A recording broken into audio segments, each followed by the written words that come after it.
The scream of a dying cow cut through the January darkness like a blade, and Grace Whitmore threw off her blankets without thinking, her bare feet hitting the frozen floorboards of her small ranch house with a slap that sent pain shooting up her legs. She didn't care about the cold or the pain or the fact that it was 3 in the morning on the 15th of January, 1884, because that sound meant one of her animals was suffering, and she had raised every single cow on this property from birth, nursed them through sickness, protected them from predators, and loved them like the family she no longer had. The wind howled outside her window as she pulled on her boots and grabbed her heavy wool coat, her fingers fumbling with the buttons in her haste to get outside, to get to whichever animal needed her, because that was what you did when you loved something. You showed up when it mattered most. The cold hit her like a physical force when she opened the door, stealing the breath from her lungs and making her eyes water instantly. Castle Dome, Arizona wasn't supposed to get this cold, but the winter of 1884 had proven to be one of the harshest in recent memory, with temperatures dropping well below freezing at night and ice forming on the water troughs each morning. Grace pulled her coat tighter around her body and hurried toward the small barn where she kept her livestock, her breath coming out in white puffs that disappeared into the darkness. She could hear the cow bellowing again, a sound of pure agony that made her heart clench in her chest, and she ran the last few yards to the barn, throwing open the door and grabbing the lantern she kept hanging just inside. Her hands shook as she lit the lantern, and when the warm glow finally filled the barn, she saw her worst fear confirmed. Daisy, her oldest cow and the first animal she had ever owned, the one she had bought with the last of her savings 5 years ago when she was just 18 years old and determined to make a life for herself after her parents died, was lying on her side in the straw, her breathing labored and her eyes rolling with pain. Grace dropped to her knees beside the animal, setting the lantern down carefully and running her hands over Daisy's swollen belly, feeling the unnatural heat radiating from her body even through her thick hide. "Oh no, no, no," Grace whispered, her voice breaking as she realized what was happening. Daisy was trying to give birth, but something was wrong. Terribly wrong. The calf must be breached or stuck, and without help, both mother and baby would die. Grace had assisted with difficult births before, but never alone, never in the middle of the night, with no one to help her and no veterinarian within 50 miles. Her father had always been there to guide her, to tell her what to do, but he had been dead for 5 years now, killed in a mining accident that had also taken her mother's will to live, leaving Grace alone at 18 with nothing but this small piece of land and a determination to survive. She stripped off her coat despite the cold and rolled up her sleeves, talking softly to Daisy the whole time, telling her it would be all right even though she wasn't sure she believed it herself. The cow's eyes found hers, and Grace could have sworn she saw trust there, a desperate plea for help that made tears spring to her eyes. She blinked them away furiously because crying wouldn't help Daisy, wouldn't save her or the calf, and she needed to focus, needed to remember everything her father had taught her about difficult births and animal husbandry. Time became meaningless as Grace worked, her arms aching as she tried to reposition the calf, her fingers numb from the cold and the effort. Daisy bellowed and thrashed, and Grace had to dodge a kick that would have broken her ribs if it had connected. Sweat poured down her face despite the freezing temperature, and her muscles screamed in protest, but she didn't stop, couldn't stop, because giving up meant watching Daisy die, and that was something she simply could not allow to happen. She didn't hear the footsteps approaching the barn over the sound of Daisy's labored breathing and her own grunts of effort. She didn't see the tall figure that appeared in the doorway, silhouetted against the darkness outside. She only became aware that she wasn't alone when a deep male voice said, "Miss, let me help you." Grace's head snapped up, and she found herself looking at a cowboy she had never seen before. He was tall, probably in his mid-20s, with dark hair that fell across his forehead and eyes that looked almost black in the lantern light. He wore typical cowboy attire, worn denim pants and a leather vest over a chambray shirt, with a bandana tied around his neck and a hat that he was already removing as he stepped into the barn. There was something solid about him, something steady and capable that made Grace want to accept his help immediately, even though she had learned long ago to be cautious around strangers. "I don't know you," she said, her voice coming out harsher than she intended, defensive and scared and exhausted all at once. "Name is Nathan Norwood," he said, already moving toward her, already assessing the situation with eyes that had clearly seen this before. "I was riding past when I heard the cow. This is a difficult birth, and you need help." Grace wanted to argue, wanted to maintain her independence and her pride, but another bellow from Daisy made the decision for her. She nodded once, sharply, and moved aside to give him room.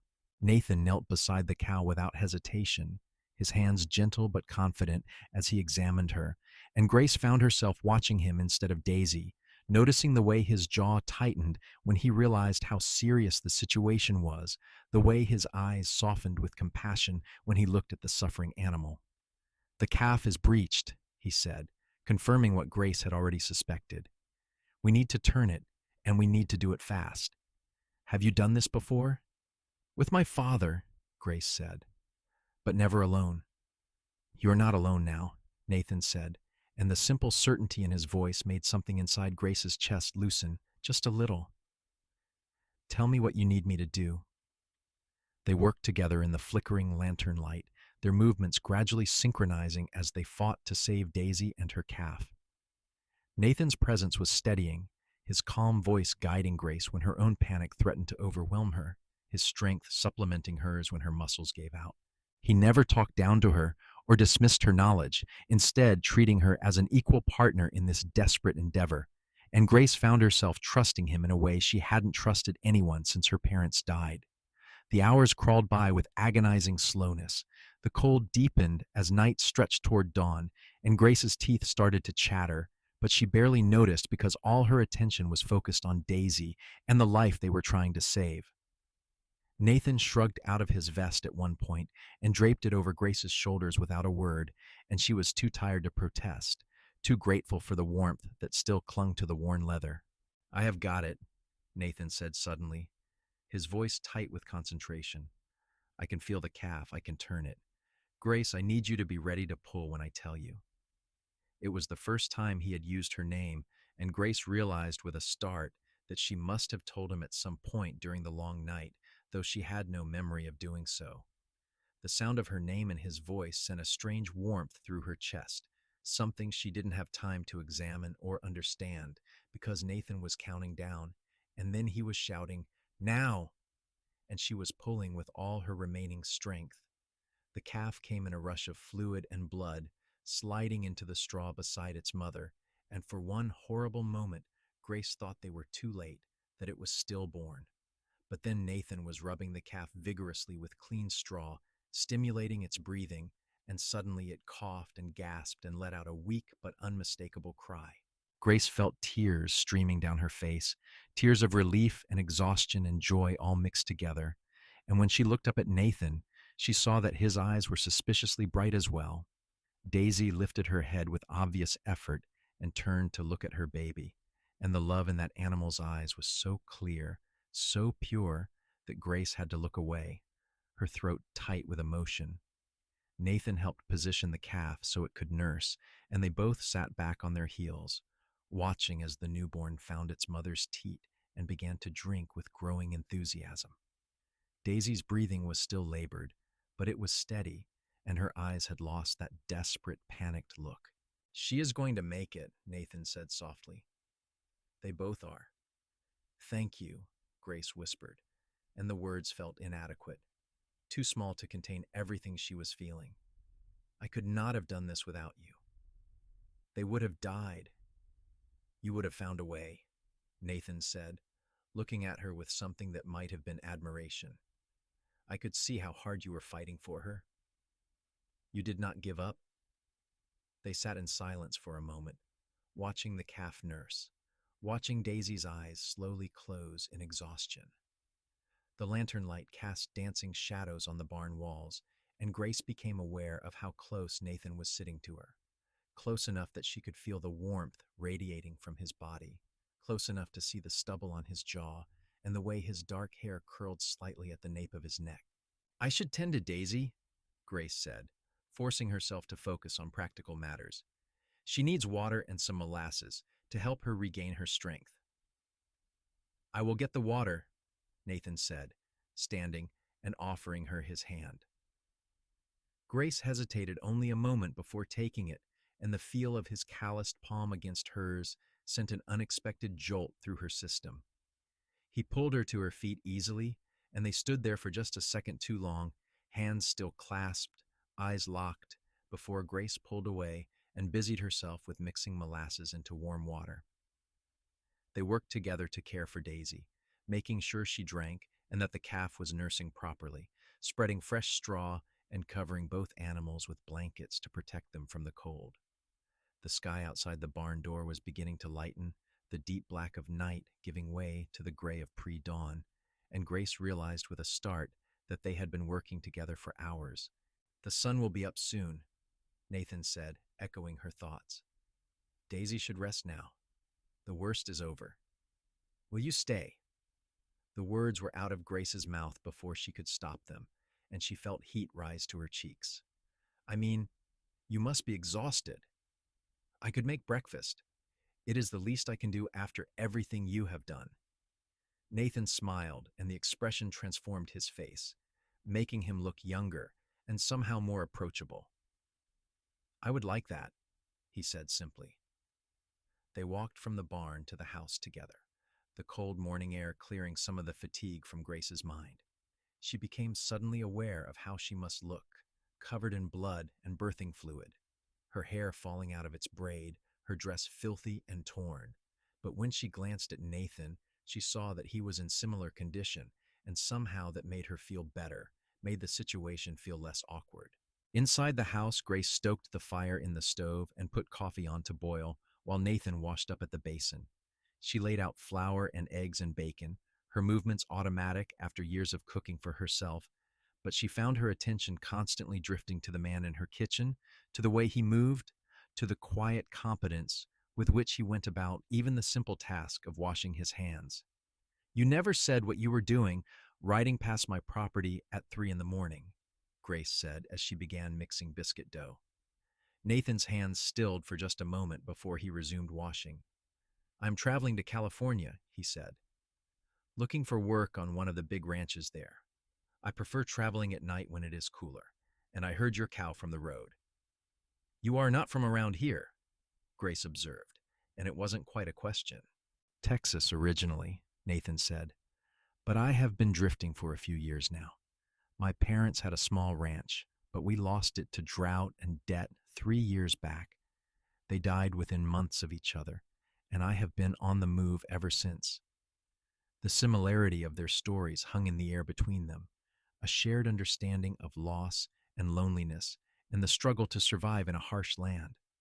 Grace found herself wanting to know more about him, wanting to understand what made him stop to help a stranger instead of riding on past, wanting to know if he felt the same strange connection she did, or if it was all in her imagination.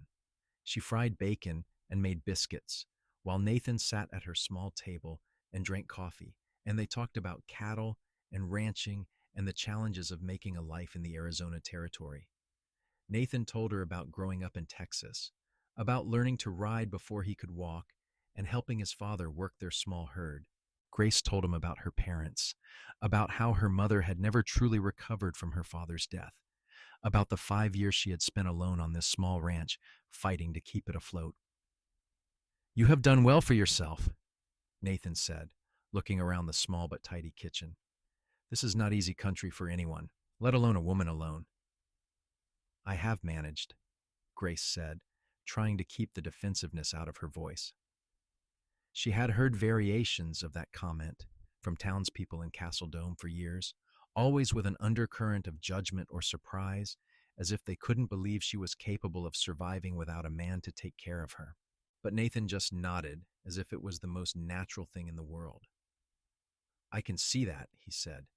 The fact that you were out there in the middle of the night, in the freezing cold, fighting to save your cow, that tells me everything I need to know about your character. Something warm bloomed in Grace's chest at his words, at the respect she heard in his voice.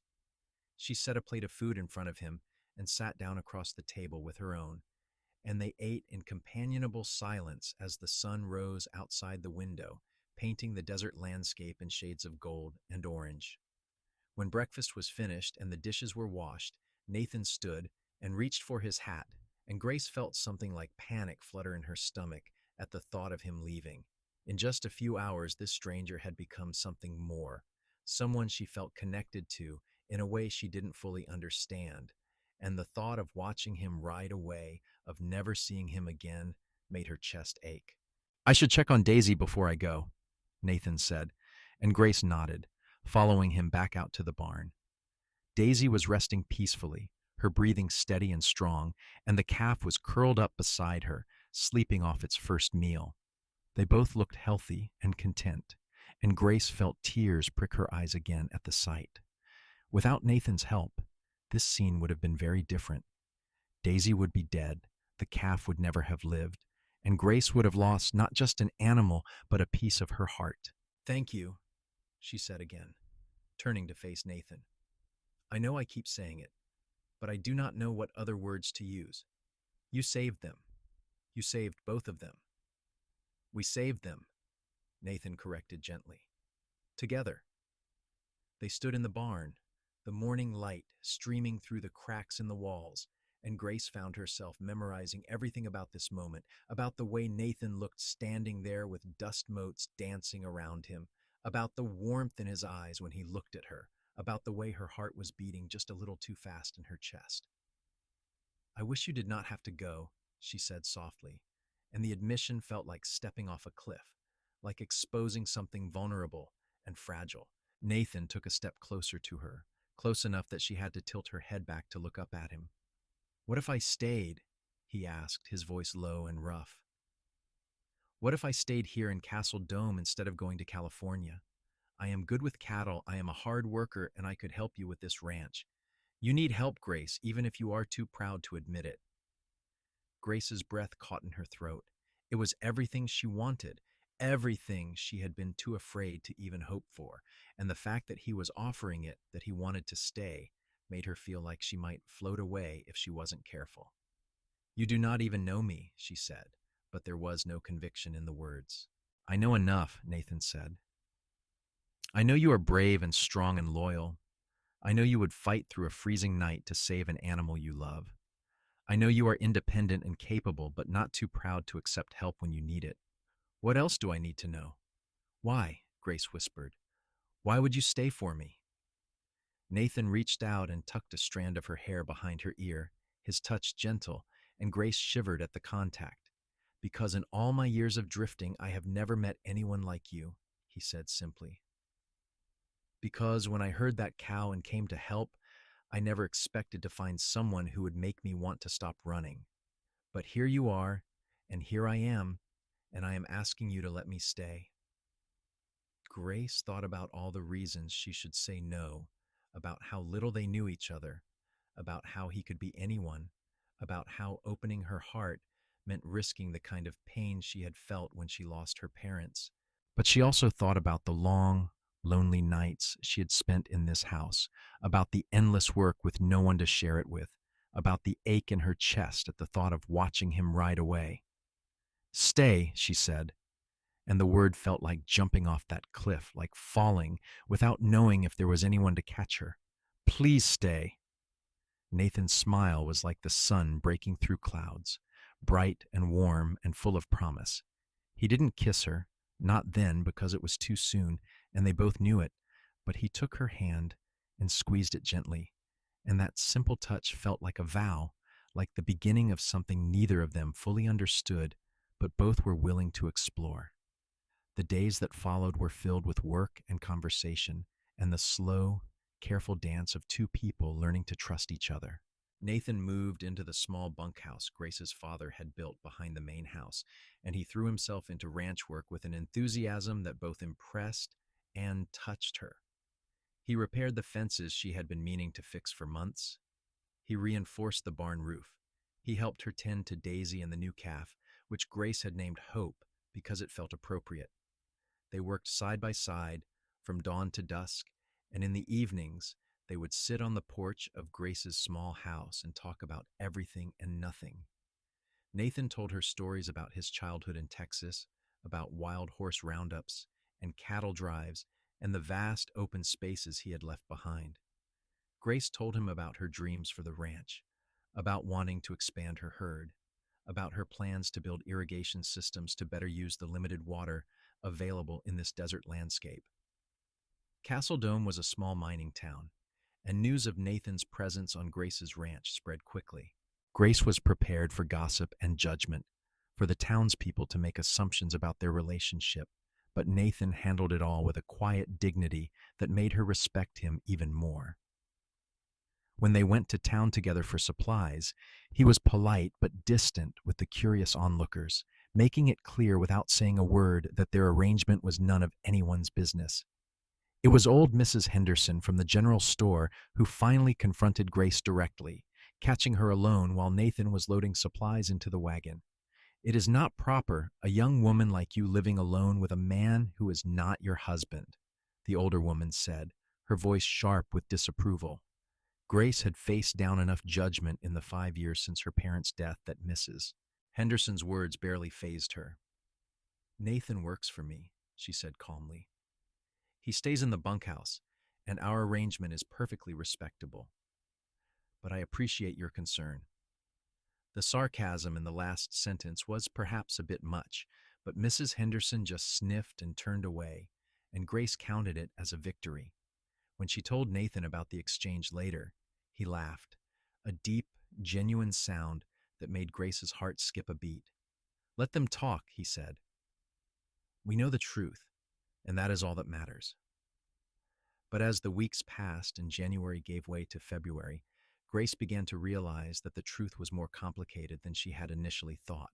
What had started as a working relationship was slowly transforming into something deeper, something that made her heart race when Nathan smiled at her, that made her look for excuses to stand close to him, that made her lie awake at night thinking about the way his hands looked when he worked, strong and capable and gentle all at once. She caught him looking at her sometimes, when he thought she wasn't paying attention, and the expression in his eyes made her breath catch. There was warmth there and desire, but also something softer, something that looked almost like tenderness. She wondered if he could see the same things in her eyes, if he knew how she felt, if he was waiting for her to make the first move, or if he was just as uncertain as she was. The moment of truth came on a cold February evening when they were bringing the cattle in from the far pasture. A winter storm was rolling in, dark clouds piling up on the horizon, and the wind picking up until it howled across the desert like a living thing. They worked quickly to get all the animals into the shelter of the barn and the corrals closest to the house, but Grace could feel the storm breathing down their necks, could see the first snowflakes beginning to fall. They were closing the barn door when the wind grabbed it, nearly ripping it from Grace's hands.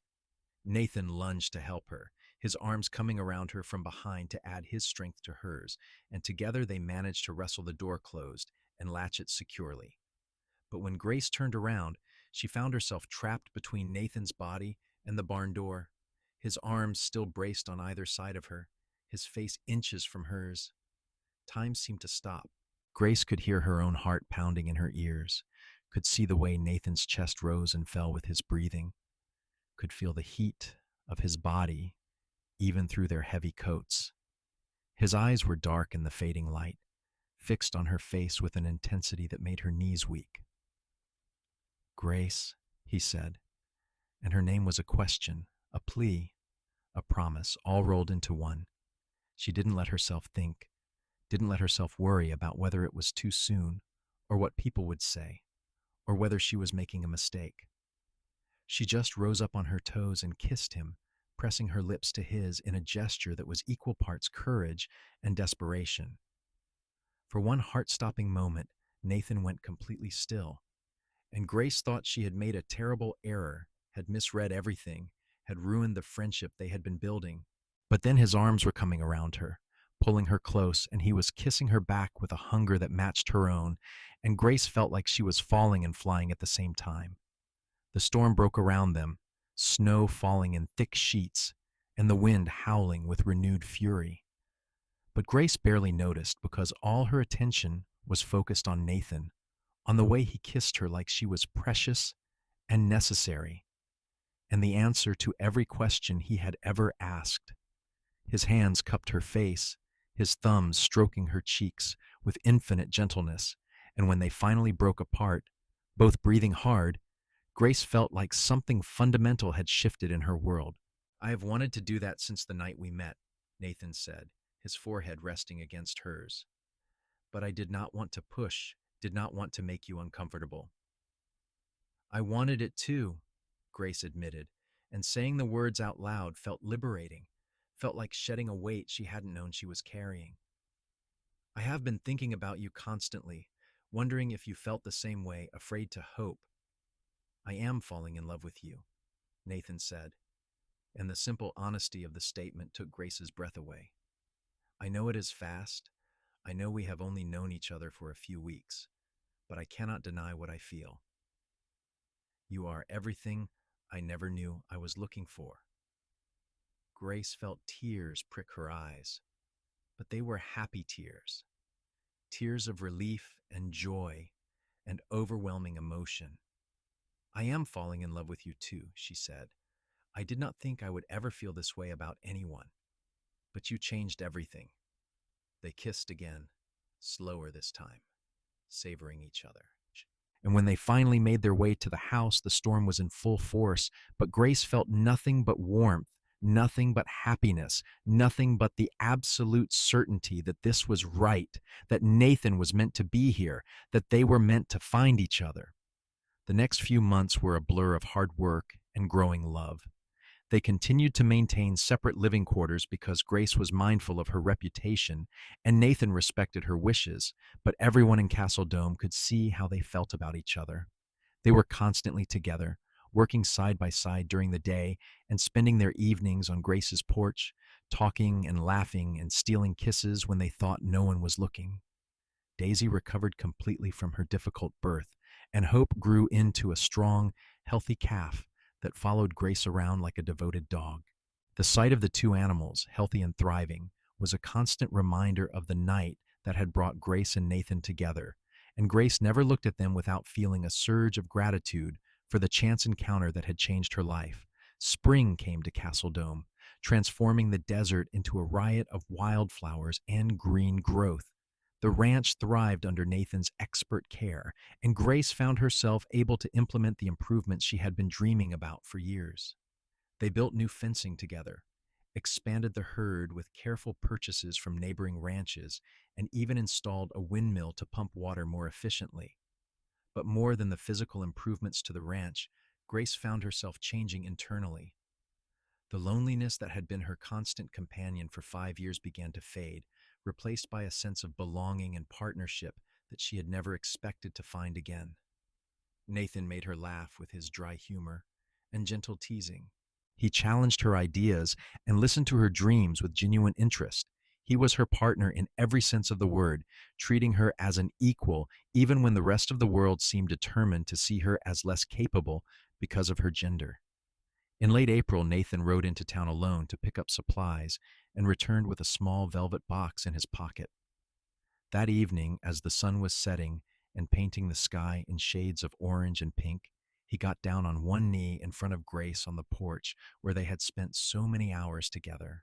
"Grace Whitmore," he said, his voice steady, despite the emotion Grace could see in his eyes, "you are the strongest, bravest, most beautiful woman I have ever met. You took me in when I was a stranger. You trusted me when you had no reason to, and you gave me a home when I had been drifting for years. I want to spend the rest of my life by your side, working this ranch together, building a future together, loving you with everything I have. Will you marry me?" Grace looked down at Nathan, at this man who had appeared in her barn on a cold January night and changed everything, and she felt her heart swell with so much love she thought it might burst. "Yes," she said, tears streaming down her face. "Yes, I will marry you."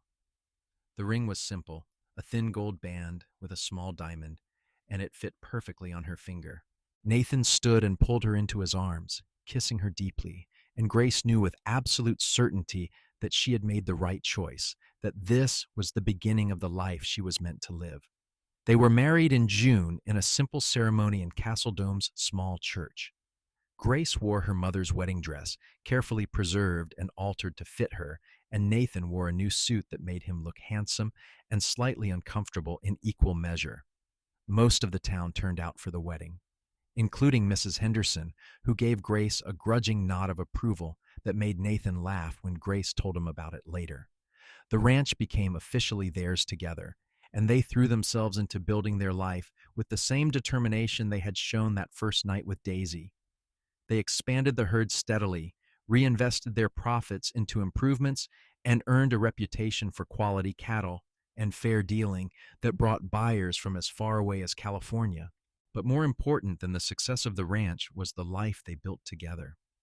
Grace had never realized how much she needed a partner, someone to share the burdens and the joys, someone to laugh with at the end of a long day, someone to hold her when the memories of her parents became too painful. Nathan filled all those roles and more, supporting her dreams while sharing his own, giving her space to be independent while also being there when she needed him. Their first year of marriage was not without challenges. There were droughts and disease and the constant struggle to keep the ranch profitable. There were disagreements and hurt feelings and moments when the stress of their situation threatened to overwhelm them, but they learned to communicate, to listen to each other, to compromise and support each other through the difficult times. And their relationship grew stronger with each obstacle they overcame together. In the spring of 1885, Grace realized she was pregnant. She had been feeling sick in the mornings and tired in a way that reminded her of nothing so much as watching her mother in the early stages of pregnancy with the siblings Grace had never gotten to meet, lost to miscarriages before they could be born. Fear warred with excitement as she confirmed her suspicions, because she wanted a child with Nathan more than she could express, but she also remembered her mother's grief with each loss and wondered if she was strong enough to endure that kind of pain if something went wrong. She told Nathan one evening, as they sat on their porch watching the sunset, the words tumbling out in a nervous rush. "I am pregnant," she said. "I am going to have a baby." Nathan's face went through a series of expressions so quickly that Grace couldn't identify them all, but the one he settled on was pure, radiant joy. He let out a whoop of happiness and picked Grace up, spinning her around despite her laughing protests to be careful, to put her down before he hurt the baby. "I am going to be a father," he said, wonder in his voice. "Grace, we are going to have a child." The pregnancy was not easy. Grace suffered from terrible morning sickness that lasted well into her second trimester, and the Arizona heat during the summer months made her perpetually uncomfortable. But Nathan was attentive and caring, taking on more of the ranch work so she could rest, bringing her cool water and whatever food she could keep down, and rubbing her feet and back when they ached from carrying the extra weight. They prepared the small room next to their bedroom as a nursery, painting the walls a cheerful yellow and building a cradle from wood Nathan carefully selected and sanded until it was smooth as glass. Grace sewed tiny clothes and blankets, her hands moving automatically through the familiar motions while her mind wandered to thoughts of the child she would soon hold, wondering if it would have Nathan's dark eyes or her lighter ones, if it would be strong-willed like her or steady like him, if it would love the ranch and the animals as much as they both did. In December, as the year drew to a close and the weather turned cold again, Grace went into labor. It started in the early morning, gentle contractions that gradually increased in intensity and frequency throughout the day. Nathan rode to town to fetch the midwife, an older woman named Sarah Martinez, who had delivered half the babies in Castle Dome and then settled in to wait, holding Grace's hand and talking to her softly between contractions. The labor was long and difficult, lasting well into the night, and there were moments when Grace was certain she couldn't continue, that the pain was too much, that she didn't have the strength to bring this child into the world. But Nathan never left her side, never stopped encouraging her, never stopped telling her how strong she was, how brave, how much he loved her. And when dawn broke on December 15th, Exactly 1 year from the day Daisy had given birth to Hope, Grace delivered a healthy baby boy. They named him James Nathan Norwood, and he was perfect, with a shock of dark hair like his father's and a pair of lungs that could wake the dead when he cried. Grace held him for the first time and felt a love so fierce, so overwhelming, that it nearly brought her to her tears all over again. This was her son, hers and Nathan's, a physical representation of their love and their commitment to each other and their future. Nathan looked at his son with awe and wonder, his large, calloused hands impossibly gentle as he held the tiny baby. "He is beautiful," he whispered.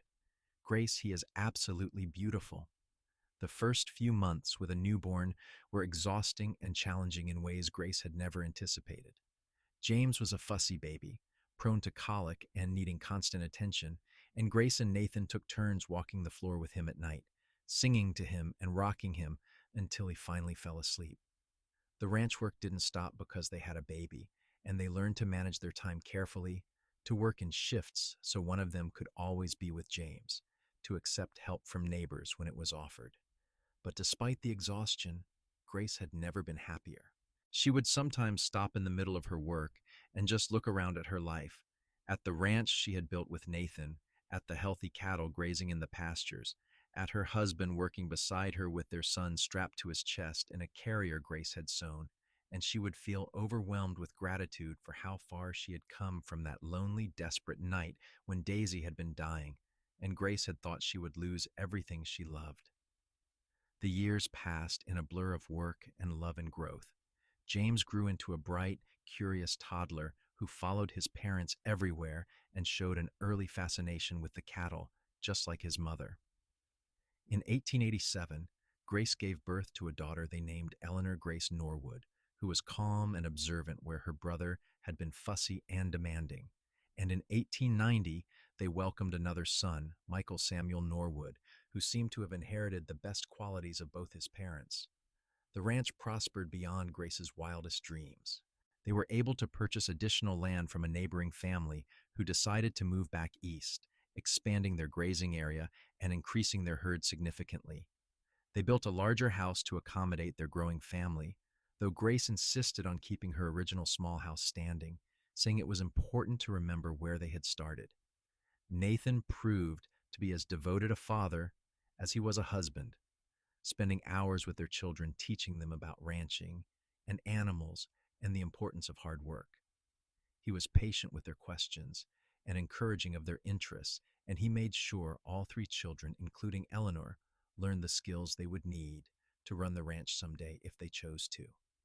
Grace watched her children grow with a mixture of pride and bittersweet nostalgia for the tiny babies they had once been. James, at 15, was already taller than she was and showed a natural aptitude for animal husbandry that reminded her of her father. Eleanor, at 13, had a head for numbers that made her invaluable when it came to the business side of ranching, and she often accompanied Grace to town to negotiate with buyers and suppliers. Michael, at 10, was still figuring out where his strengths lay, but he had his father's steady temperament and his mother's determination, which Grace figured would serve him well no matter what path he chose. Life was not without its sorrows and struggles. They lost cattle to disease and drought. They weathered economic downturns that made it difficult to keep the ranch profitable. Grace's mother-in-law, whom she had never met, passed away in Texas, and Nathan took the news hard even though he hadn't seen her in years. They went through periods of disagreement and tension, times when the stress of running a ranch and raising three children threatened to overwhelm them both. But through it all, they had each other. The foundation they had built that cold January night, when they had worked together to save Daisy and her calf, remained strong through all the challenges life threw at them. They had learned to communicate, to support each other, to find joy in small moments, even when larger circumstances were difficult. They still made time to sit on their porch in the evenings, watching the sunset and talking about their day, and Grace treasured those moments as much as she treasured the passion and romance that had never faded from their relationship. On January 15th, 1899, 15 years to the day since the night they had met, Nathan planned a surprise for Grace. He arranged for a neighbor to watch the children, and led Grace out to the barn where it had all started. The same barn where Daisy had nearly died, giving birth to Hope all those years ago. The barn had been transformed. Nathan had strung lanterns from the rafters, casting a warm glow over the space, and he had spread blankets on the floor where they had once knelt beside a dying cow. There was a basket with food and wine, and as Grace looked around in wonder, she saw that he had placed photographs around the space, images of their life together, their wedding day, the birth of each of their children, the expansion of the ranch, moments of joy and love captured and preserved. "Do you remember?" Nathan asked, taking her hands in his. "Do you remember that night?" "I remember everything," Grace said, tears pricking her eyes. "I remember thinking I was going to lose Daisy, and then you appeared like an answer to a prayer I had been too scared to voice. I remember working beside you and feeling like I had known you my whole life. I remember the moment I realized I was falling in love with you." "I fell in love with you that night," Nathan said. "I knew it even then, though I did not have the words for it. I saw your strength and your determination and your capacity for love, and I knew I had found something worth staying for, worth fighting for, worth building a life around." They sat on the blankets and shared the meal Nathan had prepared, talking about the past 15 years, about all the moments that had brought them to this point, about the children they had raised, and the dreams they had achieved, and the life they had built together. And when the food was gone and the lanterns were burning low, Nathan pulled Grace close, and they made love in the same barn where they had fought to save a life all those years ago, their bodies moving together with the familiarity and passion of 15 years of marriage. Afterward, as they lay tangled in the blankets, Grace felt a contentment so deep it was almost painful. "Thank you," she whispered against Nathan's chest. "Thank you for stopping that night, for helping me, for staying, for loving me. Thank you for this life. Thank you for letting me stay," Nathan said, kissing the top of her head. "Thank you for taking a chance on a drifter who had nothing to offer but his love and his willingness to work. Thank you for making me a father and a husband and giving me a home." They stayed in the barn until dawn, just like they had that first night, and when they finally walked back to their house as the sun rose over the desert, Grace felt like she had come full circle, like the girl she had been at 23 and the woman she was at 38 were connected by an unbroken thread of love and determination and hope. The years continued to pass. James took over more and more of the ranch operations as he grew into adulthood, showing the same dedication and skill his parents had displayed. Eleanor pursued education with a passion, eventually becoming a teacher in Castle Dome and bringing new ideas about education and opportunity to the small town. Michael found his calling in breeding and training horses, developing a reputation for quality stock that brought buyers from across the territory and eventually the state when Arizona achieved statehood in 1912. Grace and Nathan slowly transitioned from active management of the ranch to advisory roles, allowing their children to take the lead while remaining available for guidance and support. They took trips they had never had time for before, traveling to see parts of the country neither had experienced, but they always returned to Castle Dome, to the ranch that had been the center of their life together. In 1914, at the age of 53, Grace became a grandmother for the first time when James and his wife welcomed a daughter. The experience of holding her granddaughter for the first time brought back all the overwhelming emotions she had felt when James was born, and she marveled at the passage of time, at the way life continued and evolved and created new connections and new love. Nathan, at 55, took to grandparenthood with enthusiasm, spending hours with his granddaughter, teaching her the same lessons he had taught his own children. He built her a smaller version of the cradle he had built for James all those years ago, and Grace would often find them together in the rocking chair on the porch, Nathan's deep voice reading stories while the little girl listened with rapt attention. More grandchildren followed as Eleanor and Michael started families of their own, and the ranch that had once been Grace's lonely refuge became a gathering place for the growing Norwood family. Sunday dinners became a tradition, with multiple generations sitting around the large table in the expanded house, sharing food and stories and laughter. Through all the changes and the passage of time, one thing remained constant: Daisy and hope. The two cows that had brought Grace and Nathan together lived long, healthy lives, and when Daisy finally passed away peacefully in her sleep at the advanced age of 22, Grace wept as if she had lost a member of her family, which in many ways she had. Hope lived even longer, dying at 25, and when she passed, Nathan and Grace buried her in a special spot on the ranch and planted a tree over her grave, a living memorial to the calf who had represented hope and new beginnings on one of the most important nights of their lives. As they entered their 60s, Grace and Nathan slowed down considerably, their bodies showing the wear of decades of hard physical labor. But their love for each other remained as strong as ever, perhaps even stronger for having weathered so many years together.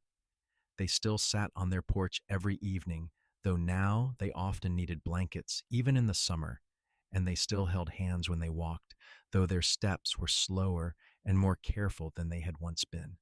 Grace would sometimes think back to that frightened, lonely 23-year-old girl she had been, fighting to save her cow on a cold January night, never imagining that a stranger would appear and change the entire trajectory of her life.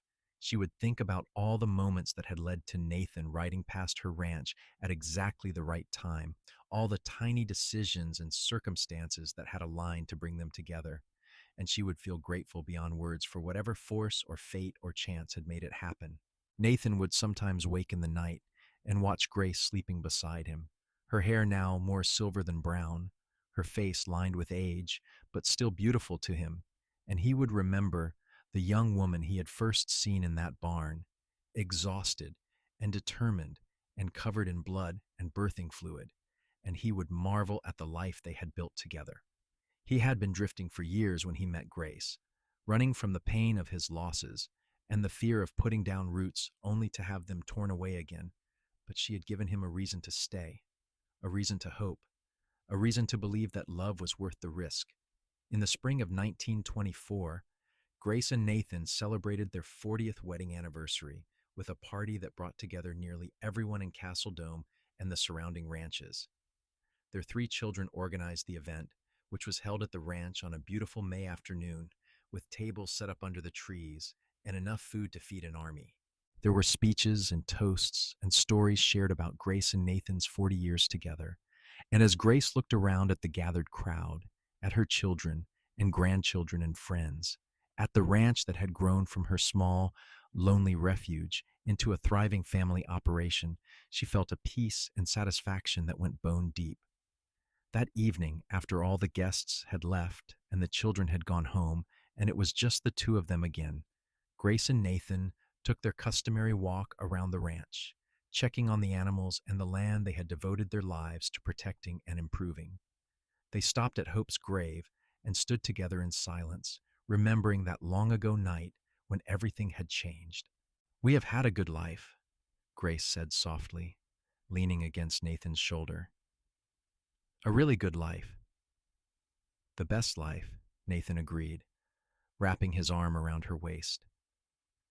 "I would not change a single thing about it, even the hard parts, because all of it led to this moment, to standing here with you, looking back on 40 years of love and partnership and family." They stood there as the sun set, painting the Arizona sky in brilliant shades of orange and pink and purple, and Grace thought about how appropriate it was that they were standing here at the grave of a calf born on the night they met, commemorating a life that had started with death, narrowly averted, and grown into something more beautiful and fulfilling than she ever could have imagined. The years that followed were gentle ones. Grace and Nathan fully retired from active ranch work, though they still lived on the property and were available for advice when needed. They spent their days reading and gardening and visiting with their ever-growing number of grandchildren and great-grandchildren. They took drives through the desert they both loved, pointing out landmarks and sharing memories of their years together. In 1929, Nathan developed a cough that refused to go away. The doctor in Castle Dome referred them to a specialist in Phoenix, who delivered the news they had been dreading. Nathan had cancer, and there was nothing that could be done except make him comfortable. He was given months, perhaps a year if he was lucky. Grace received the news with outward calm and inner devastation. She had known, intellectually, that neither of them would live forever, that the time would come when she would have to say goodbye to the man who had been the center of her world for 45 years. But knowing something intellectually and facing it emotionally were two entirely different things, and she felt like her heart was being slowly torn from her chest. Nathan took the news with typical stoicism, his only concern being for Grace and their family. "I have had a good life," he told her on the drive back from Phoenix, reaching over to take her hand. "A long life filled with love and purpose. I am not afraid of dying, Grace. I am only sorry that I have to leave you." "Do not talk like that," Grace said, her voice breaking. "We still have time. We still have months together." They made the most of the time they had left. Nathan insisted on telling each of their children and grandchildren individually how much he loved them and how proud he was of them. He made sure all the ranch business was in order and that Grace would be financially secure after he was gone. And he spent every possible moment with Grace, holding her hand and talking about their life together and telling her over and over how much he loved her. The end came in January of 1930, on the 15th, 46 years to the day since they had first met. Nathan died peacefully in his sleep, with Grace holding his hand, and though Grace had known it was coming, though she had thought she was prepared, the reality of his death hit her with a force that took her breath away. The funeral was attended by hundreds of people, a testament to the respect and affection Nathan had earned over his decades in Castle Dome. Grace sat through it in a daze, accepting condolences and listening to stories about her husband, feeling like she was watching everything from a great distance. In the weeks and months that followed, Grace had to learn how to live without the man who had been by her side for 46 years. Some days were harder than others. Some days she could barely get out of bed, the weight of her grief making even simple tasks feel impossible. But her children rallied around her, making sure she ate and slept and had company when she needed it. And slowly, gradually, Grace found a way to continue. She lived for another 15 years after Nathan's death, and while she never stopped missing him, she found purpose in her children and grandchildren and great-grandchildren, in watching the ranch continue to thrive under James's management, in seeing Eleanor's impact on education in Castle Dome, in admiring the horses Michael bred and trained. She told stories about Nathan to anyone who would listen, keeping his memory alive, making sure the younger generations knew about the man who had stopped on a cold night to help a stranger and ended up building a life and a legacy that would last for generations. On January 15th, 1945, Grace died peacefully in her sleep at the age of 84, exactly 61 years to the day since that fateful night when Nathan had walked into her barn and changed her life forever. She was buried beside Nathan in the Castle Dome Cemetery, under a headstone that read, "Grace Whitmore Norwood, beloved wife, mother, grandmother, and friend." The ranch continued to operate under family management, passing down through the generations, each one adding their own improvements and adaptations while honoring the legacy of hard work and dedication that Grace and Nathan had established. The story of how they met, of the long, cold night they spent saving Daisy and her calf, became family legend, told and retold to each new generation as a reminder of the power of love and determination and the way a single moment can change the entire course of a life. And in the barn where it all started, now expanded and modernized but still standing on the same spot, there was a plaque commemorating that night. It read, "On January 15th, 1884, Grace Whitmore stayed with her dying cow through the cold night. Nathan Norwood stayed with her until the end. From that night of compassion and courage grew a love that would last a lifetime and a legacy that would endure for generations.